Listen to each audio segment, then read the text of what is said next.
Hello soldiers, welcome to TN State Board Vedantu channel. நான் உங்கள் captain Prakash. ரொம்ப இம்பார்ட்டண்ட்டான செஷன். அதாவது ஃபர்ஸ்ட் மிட் டர்ம்க்கு பார்த்தீங்க அப்படின்னா 11th 12th பொறுத்த வரைக்கும் கண்டிப்பாக என்ன அப்படின்னு பார்த்தீங்கன்னா 30+ சாப்டர் இருக்குது. 10th ஸ்டாண்டர்டை பொறுத்த வரைக்கும் கிட்டத்தட்ட ஒரு 27க்கு 1-2 முன்ன பின்ன இருக்குது. அதுதான் அப்ராக்சிமேட்டாக 30+ சாப்டர்ஸ் போட்டிருக்கேன். இந்த 30க்கும் அதிகமாக இருக்கக்கூடிய சாப்டர்ஸை நீங்கள் வெறும் 40 நாளில் என்ன பண்ணி ஆகணும், கம்ப்ளீட் பண்ணணும். ரைட்டா? எப்படி சார் 40 நாள்னு சொல்கிறீங்க? ஏன்னா நம்மளோட மிட் டர்ம் எக்ஸாம் பார்த்திங்க அப்படின்னா ஜூலை கடைசி வாரத்தில் வரப்போகுது. 20ஆம் தேதிக்கு அப்புறம் தான் வரப்போகுது. ஒவ்வொரு டிஸ்ட்ரிக்ட்லேயும் ஒவ்வொரு மாதிரி இருக்க போகுது. ஆனால் 20ஆம் தேதிக்கு அப்புறம் இருக்க லாஸ்ட்டு 10 days. அந்த வகையில் பார்க்குறப்ப ஜூன் மாதத்தில் ஒரு 20 நாளும் ஜூலை மாதத்தில் ஃபஸ்ட்டு 20 days டோட்டலாக அப்ராக்சிமேட்டாக நம்மக்கிட்ட இப்போ 40 நாள் இருக்குது. 40 நாளில் 30 சாப்டர் கம்ப்ளீட் பண்ணணும். எப்படி இவ்வளோ பெரிய எப்படி how to complete this to get at least centum வேறு வாங்கணும். எப்படி 40 நாளில் 30 சாப்டர் அப்படின்னு சொன்னால் அது ரொம்ப பெரிய விஷயமாக தான் தெரியும். பட் 40 daysல just 30 chapters with the help of our Vedantu YouTube channel. டெஃபினட்டாக உனக்கு வேறு லெவலில் நாங்கள் ஹெல்ப் பண்ண போகிறோம். இப்போ நம்ம ரொம்ப முக்கியமான விஷயம், குறிப்பாக கடைசி ஸ்லைடு உனக்கு ஒரு புது அப்ரோச் டுவர்ட்ஸ் த எக்ஸாம் கொடுக்க போது. அந்த லாஸ்ட் ஸ்லைடை மிஸ் பண்ணிடாத. அதிகபட்சம் 10 நிமிஷத்துலேருந்து 12 நிமிஷத்தில் இந்த வீடியோவை நான் முடிச்சிடுவேன். ஸோ மறக்காமல் முழுசாக நீ இந்த வீடியோவை பாரு. ஃபஸ்ட்டு நம்ம போர்ஷன் பார்த்துடலாம். 11th 12th எல்லாமே ரைட்டாக. ஃபஸ்ட்டு 10th ஸ்டாண்டர்ட் போர்ஷன் பார்த்தேன்னா தமிழில் 1 2 3 4 இந்த ரவுண்டு போட்டிருக்கிறதெல்லாம் பார்த்தா அப்படின்னா என்னென்னா அந்த சாப்டர் இருக்கலாம் இல்லாமல் இருக்கலாம். ஏன்னா அது ஜூலை மாதத்தில் கடைசியில் வருது. ஒரு டிஸ்ட்ரிக்டில் இருக்கும், ஒரு டிஸ்ட்ரிக்டில் இருக்காது. கொஞ்சம் தான் முன்ன பின்ன இருக்க போது. மித்தபடி இங்கே இருக்கிறது பர்ஃபெக்டாக அப்படியே உனக்கும் வந்துடும். இங்கிலீஷில் 1 and 2, மேக்ஸில் 1 2 3, சயின்ஸை பொறுத்த வரைக்கும் ஃபிசிக்ஸ் கெமிஸ்ட்ரி பயாலஜி மூணுலேயுமே வரப்போது. பயாலஜியில் அதிகமான சாப்டர்ஸ் இருக்குது, நம்ம கம்ப்ளீட் பண்ணிடலாம். சோஷியலை பொறுத்த வரைக்கும் 1 2 3 1 2 3 1 2 1 2. இதே இது 11th 12th பொறுத்த வரைக்கும் தமிழில் 2 பேருக்குமே ஒரே மாதிரி தான். இதில் 3rd chapter May R may not be. English 1 and 2 unit தான். மேக்ஸை பொறுத்த வரைக்கும் 1 2 3 4 வந்து 2 பேருக்குமே என்ன அப்படின்னா ஒரு சின்ன டவுட் தாங்க, ஃபுல்லாக வருமா அல்லது பாதி வருமா அப்படின்னு. ஃபிசிக்ஸை பொறுத்த வரைக்கும் 1 2 3, ஏன்னா இந்த 1 and 3 ரொம்ப பெரிய சாப்டர், அதனால தான் அங்கே 1 2 3. அதுக்கப்புறம் கெமிஸ்ட்ரியில் 1 2 3 1 2 6 7 11, இங்கே 1 2 6 7 11, அதுக்கப்புறம் தான் 3. சரியா? 3 வந்து ரொம்ப பெரிய சாப்டர் 12th ஸ்டாண்டர்டில். சரியா? பி பிளாக் 2 வந்து ரொம்ப பெருசாக இருக்கும். அடுத்து பயாலஜியில் என்ன அப்படின்னு பாட்னி தனியாக, சுவாலஜி தனியாக, கம்ப்யூட்டர் சயின்ஸில் 6 லெசன், இவங்களுக்கு 7 லெசன். இதெல்லாம் ஓகே. இது எப்படி கம்ப்ளீட் பண்ணுறது, இது என்ன பண்ணலாம்? அப்ராக்சிமேட்டாக ஒரு 30 சாப்டர்ஸ் இருக்குது. இது எப்படி கம்ப்ளீட் பண்ணுறது, ப்ளஸ் சென்டமும் வாங்கணும். பார்க்கலாமா? இதுவரை நம்ம சேனலை சப்ஸ்கிரைப் பண்ணலைன்னா உடனே சப்ஸ்கிரைப் பண்ணு. பிகாஸ் எக்கச்சக்கமான வீடியோஸ் உனக்காக வர காத்துட்ருக்கு. மறக்காமல் இந்த வீடியோவை லைக் பண்ணிவிட்டு உன் ஃப்ரெண்ட்ஸ்க்கு ஷேர் பண்ணிவிடு. ரைட், இந்த ஸ்டெப்ஸ் எல்லாம் நீ தினமும் ஃபாலோ பண்ணணும். டெய்லி ரொட்டீன் அதாவது இதுக்கு அடுத்து வரக்கூடிய அந்த 40 நாள் நீ இந்த விஷயத்தை ஃபாலோ பண்ணினா உனக்கு டெஃபினட்டாக இதுக்கு அடுத்து இந்த வருஷம் ஃபுல்லாக நீ இதை தொடர்ந்து ஃபாலோ பண்ணுறதுக்கு உனக்கு ஈஸியாக இருக்கும். Morning 5 to 7 2 hours.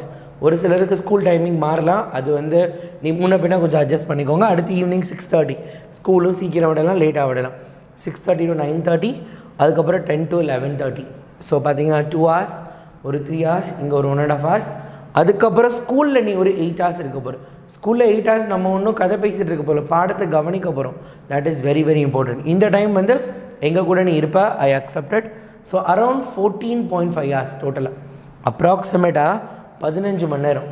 இது போதும்டா. இதை நீ எஃபிஷியண்ட்டாக நீ பயங்கரமாக இதை யூஸ் பண்ண, கான்செப்டை அண்டர்ஸ்டாண்ட் பண்ணி படித்தேன்னா சூப்பராக இருக்க போது. ஸ்லீப் பண்ணாத டைம் சொல்லுங்கள் 9 hours இருக்குது. 7 to 8 hours sleep is a good healthy நம்ம சொல்லலாம். நீ அதை விட ஆனால் 7க்கு கீழே அல்லது 6க்கு கீழே போயிடாத, உனக்கு நிறைய ப்ராப்ளம்ஸ் ஆரம்பிச்சு. 7 ஏன்னா 6 நம்ம லாஸ்ட்டு போய்க்கலாம். இப்போதைக்கு மினிமமாக 7 to 8 hours தூங்க ஆரம்பிச்சிடுங்க. ரைட்டா? அடுத்து சென்டம் வாங்கணும் அப்படின்னா, நீ சென்டம் வாங்கணும்னு நினச்சேன்னா கண்டிப்பாக நீ first book back 1 marks and questions முடிச்சிருக்கணும். அதை படிக்காமல் நான் புக்கின் படிக்கிறேன்னு ஒரு சிலர் படிப்பாங்க. நான் புக்கில் வந்து பேஜ் டு பேஜ் படிச்சிடுறேன். இல்லை, உனக்கு கொஷின் தெரியணும், இந்த கேள்விக்கு இந்த பதில் தான் அப்படின்னு புக் பேக்கில் இருக்கக்கூடிய 1 மார்க் அண்ட் கொஷின்ஸ் படிக்கணும். அடுத்து புக்கின் பற்றி நீ கவலையப்படாத. இங்கே இருக்க எல்லா டீச்சர்ஸும் அந்தந்த சப்ஜெக்ட் எடுக்கக்கூடிய ரெஸ்பெக்டிவ் டீச்சர்ஸ் டெஃபினட்டாக உனக்கு கொஷின் வித் ஆன்சர் பிடிஎஃப் கொடுத்துருவோம். நீ அதனால் அதை பற்றி கவலைப்படாத.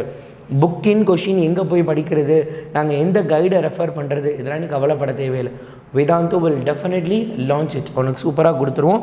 அடுத்து கம்பல்சரி ப்ராப்ளம்ஸ், இந்த 2 கேட்டகரியும் ஃபுல்லாக நாங்கள் டேக் கேர் பண்ணிடுவோம். ஆல்ரெடி புக் பேக் கொஷினே உனக்கு நாங்கள் கொடுத்துட்டு தான் இருக்கோம். இதை கொடுக்க மாட்டோமா? அதையே செஞ்சிட்டோம். இதை செஞ்சிட மாட்டோமா? கண்டிப்பாக உனக்கு இதையும் செஞ்சிடும். அடுத்து this is the last slide. இந்த விஷயத்தில் இந்த ஸ்லைடில் நிறையா இருக்குது. ஐம் கோயிங் டு டேக் ஒரு 3-4 minutes இதை நான் எடுத்து எக்ஸ்பிளைன் பண்ண போகிறேன்.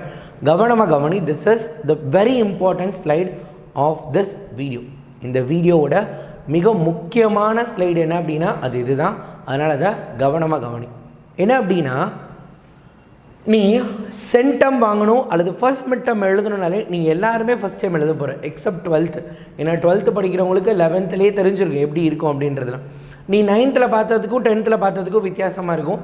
11th டோட்டலாக புதுசாக இருக்க. அப்போ நீ கொஷின் பேட்டர்ன் என்ன, கொஷின் எப்படி இருக்கும், எப்படி கொஷின் கேட்பாங்க, எங்கே இருந்து கேட்குறாங்க, எப்படிலாம் கேட்குறதுக்கு சான்சஸ் இருக்குது, இப்படிலாம் கேட்பாங்களா, இப்படிலாம் கேட்டால் என்ன பண்ணலாம், இதை கேட்கலன்னா என்ன பண்ணலாம், இதை கேட்டால் என்ன பண்ணலாம், இந்த மாதிரி நிறைய கேட்டாங்கிற கேள்வி உனக்குள்ளே வரணும். இதுக்கும் நாங்கள் உங்கூட இருக்க போகிறோம். ரைட்டா? உனக்கு கொஷின் பேட்டர்னு, இம்பார்ட்டன்ட் கொஷின்ஸ் இதெல்லாமே நாங்கள் கொடுக்க போகிறோம். ரைட்டா? கொஷின் பேட்டர்ன் நானே உனக்கு அப்லோட் பண்ண போகிறேன். So don't worry about the question pattern. அடுத்து மார்க்கிங் ஸ்கீம். எந்த கொஷினுக்கு என்ன மார்க்கு? நிறைய பேர் என்ன அப்படின்னா, இந்த கொஷின் 2 மார்க்கில் தான் வரும் அப்படின்னு ஃபிக்ஸ் பண்ணி படிச்சுட்டு போகிறேன். 2 லைன் படிச்சிருப்பேன். ஆனால் அது 3 மார்க்கில் வந்தால் என்ன பண்ணுறேன்? ஸோ அதனால் இந்த கொஷினை 2 மார்க்கில் கேட்கலாமா அல்லது 3 மார்க்கில் கேட்டால் அதுக்கு என்ன எழுதணும்? எப்பயுமே அடிஷ்னல் பாயிண்ட்ஸ் நீ படித்து வச்சுக்கணும். சென்டம் எடுக்கிறப்ப சென்டம் அப்படிங்கிறது பெரிய விஷயம். அப்போ நம்மளும் என்ன பண்ணணும்? பெருசாக சிந்திக்க ஆரம்பிக்கணும். அப்போ நீ வந்து ஒரு கொஷினுக்கும் என்ன டைப் ஆஃப் கொஷின் இதை 3 மார்க்கில் கேட்டால் என்ன எழுதணும்? மார்க்கிங் ஸ்கீம் இது 2 மார்க்கா 3 மார்க்கா இல்லை 2-3 மார்க் 2லேயே வருமா, இல்லை இது 5 மார்க்கில் கூட கேட்பாங்களா அப்படிங்கிறதெல்லாம் என்ன பண்ணணும் நீனு தெரிஞ்சு வச்சுருக்கணும். அடுத்த டைப்ஸ் ஆஃப் கொஷின். என்னோட ஸ்ட்ராங், நான் எப்பயுமே நான் ஒரு 5 to 6 years நான் ஒரு ஸ்கூலில் ஒர்க் பண்ணேன். நான் ஒர்க் பண்ணப்போ 11th 12th ஹேண்டில் பண்ணப்போ 10th ஸ்டாண்டர்ட் எடுத்தப்போ எல்லாமே நான் சொல்கிறது என்ன அப்படின்னா, இதுதான் முக்கியமானது. பசங்க எல்லாருமே இதை தான் சூஸ் பண்ணுவான். ஆனால் நார்மலாக டீச்சர்ஸ் அண்ட் ஸ்டூடெண்ட்ஸ் சூஸ் பண்ணுறது இது. இம்பார்ட்டன்ட் கொஷினை படிக்கலாம் எல்லா cater of the students. Centum, average, அதுக்கப்புறம் லேட் ப்ளூமர்ஸ் எல்லாருக்குமே இது தான் இருக்கும். ஆனால் நான் என்ன சொல்லுவேன், அவ்வளோ பேரையும் அப்படியே ஒட்டு மொத்தமாக அழகாக தூக்கிட்டு வந்துட்டு இதுக்குள்ளே உட்காரவேன். என்னது சார் அது அப்படின்னு கேட்டேன்னா, ஒரு கொஷின் பேப்பர் எடுத்துட்டோம். அதுதான் இந்த ஃபஸ்ட் கொஷின். இதுதான் அந்த ஃபஸ்ட் ஒரு கொஷின் பேப்பர் எடுத்துட்டேன்னா அதில் கண்டிப்பாக வாட் அப்படிங்கிறதுல ஒரு கொஷின் இருக்கும். ரைட்டா? அதாவது வாட் அப்படின்ற மாதிரி ஒரு கொஷின் இருக்கும். அடுத்து ஹவுன்ற மாதிரி ஒரு கொஷின் இருக்கும். அல்லது டிஃபைன் ஒன்று இருக்கும். அதுக்கப்புறம் பார்த்தா அப்படின்னா டிஃப்ரென்ஸுன்னு ஒன்று இருக்கும். அதுக்கப்புறம் ஒரு லா இருக்கும். அதுக்கப்புறம் ஒரு ப்ரூஃப் இருக்கும். மேக்ஸ் இருந்துச்சுன்னா ப்ரூவ் தட். அதுக்கப்புறம் ஷோ தட், ஒரு சம்மு. அதுக்கப்புறம் வேறு என்ன இருக்குது? டிஃபைன் எழுதியாச்சு, சம் எழுதிட்டேன், லா எழுதியாச்சு, டிஃப்ரென்ஸ் எழுதியாச்சு, வாட்டு, ஹவு. அதுக்கப்புறம் ஒய் டைப் கொஷின், ஒய். இந்த மாதிரி பார்த்தா அப்படின்னா நம்மளுக்கு ஒரு 7 கொஷின் கேட்பாங்களா? 7 கொடுத்தா 5 எழுது, 8 கொடுத்தா 6 எழுதுன்னு சொல்லுவாங்களா?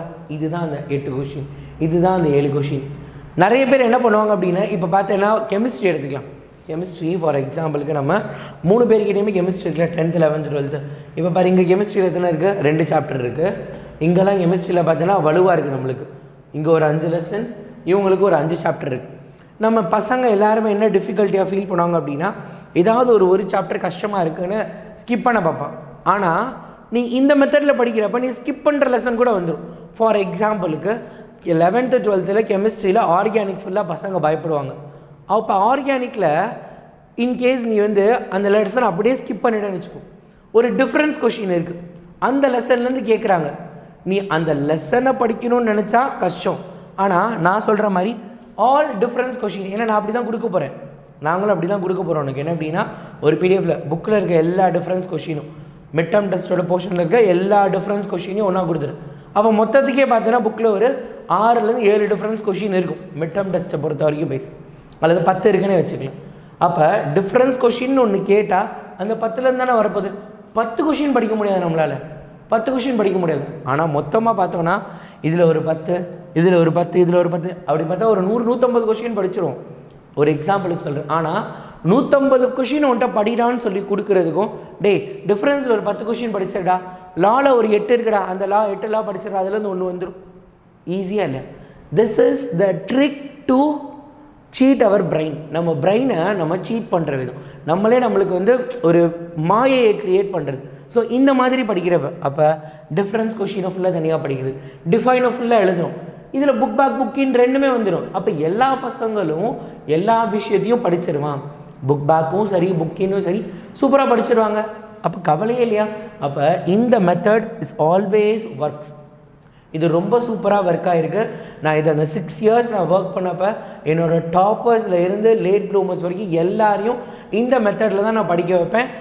ஃபெயிலியர்ஸாக இருக்கட்டும், ஃபெயிலியர்லாம் கிடையவே கிடையாது. எப்பயுமே கிளாஸோட மினிமம் மார்க்கே 45 தான் இருக்கும். ஃபார் எக்ஸாம்பிளுக்கு 100 எடுத்துட்டோன்னா 45, 40க்கு கீழேலாம் யாருமே வாங்க மாட்டாங்க. 45+. அந்த பையன் மெதுவாக படிக்கிற பையன் எப்படினாலும் அவனுக்கு இப்போ இதில் ஒரு இதில் இருக்க 10 கொஷின், இதில் 10 கொஷின், இதில் 10 கொஷின், இந்த 40 கொஷின் படிச்சிடும். அப்போ இந்த 4ல் கண்டிப்பாக 2 அல்லது 3 2 மார்க் வந்துடும். அப்போ படிச்சிருவான். ரைட்டா? இது லேட் ப்ளூமர்ஸ்க்கு. பட் நம்மளோட டார்கெட் சென்டம். சரியா? அது ஞாபகம் வச்சுக்கோ. எல்லாருமே சென்டம் தான் வாங்கணும், அதை ஞாபகம் வச்சுக்கோ. So this is the type of question. ரைட்டா? Types of question. என்னென்ன டைப்ஸ் ஆஃப் கொஷின் நம்ம புக்கில் இருக்குது, என்னெல்லாம் கேட்குறாங்க. நீ கவலைப்படாத, உனக்கு எல்லாத்தையும் எடுத்து நான் கொடுத்துறேன். ரைட்டா? நான் வாழைப்பழத்தை உரிச்சு கொடுத்துருவேன். என்ன பண்ணணும், நீ சாப்பிட்டா மட்டும் போதும். ரைட்டா? சாப்பிட மட்டும் செஞ்சு. அடுத்து ரிப்பீட்டட் ரிவிஷன். ரைட்டா? இந்த கொஷின் பேட்டர்ன் அல்லது கொஷின் பேப்பர் சொல்கிறோம்ல, இது மாதிரி ரிப்பீட்டட் ரிவிஷன். இப்போ இது நீ படிக்கிறது முக்கியம் இல்லை, திரும்ப திரும்ப படிக்கணும், திரும்ப திரும்ப படிக்கணும், திரும்ப திரும்ப படிக்கணும், திரும்ப திரும்ப பேசுகிற நீ, திரும்ப திரும்ப பேசுகிற நீ, அந்த மாதிரி திரும்ப திரும்ப படிக்கணும். நீ திரும்ப திரும்ப படிக்கணும், ரிப்பீட்டடாக படிக்கணும், ரிப்பீட்டடாக படிக்கணும். யாரெல்லாம் ரிப்பீட்டடாக படிப்பேன் சார், நான் இன்னிலேருந்து நீங்கள் சொல்கிறத கேட்டு ரிப்பீட்டடாக படிப்பேன் அப்படிங்கிறவங்க கீழே சாட் பாக்ஸில் ரிப்பீட்டடாக படிப்பேன் சார் அப்படின்னு மெசேஜ் பண்ணுங்கள். ரைட்டா? கமெண்ட் பாக்ஸில் ரிப்பீட்டடாக படிப்பேன் சார் அப்படின்னு மெசேஜ் பண்ணுங்கள். பார்க்கலாம் யாரெல்லாம் வீடியோவை முழுசாக பார்த்துருக்கேன் அப்படின்னு அதுலேருந்து தெரிஞ்சிடும். ரிப்பீட்டடாக கண்டிப்பாக நான் படிப்பேன் சார், நான் ஜெயிப்பேன், ஃபர்ஸ்ட் மெட்ட மார்க்கை நான் சூப்பராக வாங்கிட்டு வந்து உங்கள்கிட்ட சொல்லுவேன் அப்படின்னு நீ எல்லாருமே என்ன பண்ணணும், ஒரு குறிக்கோளை எனக்கு எடுத்துக்கும்.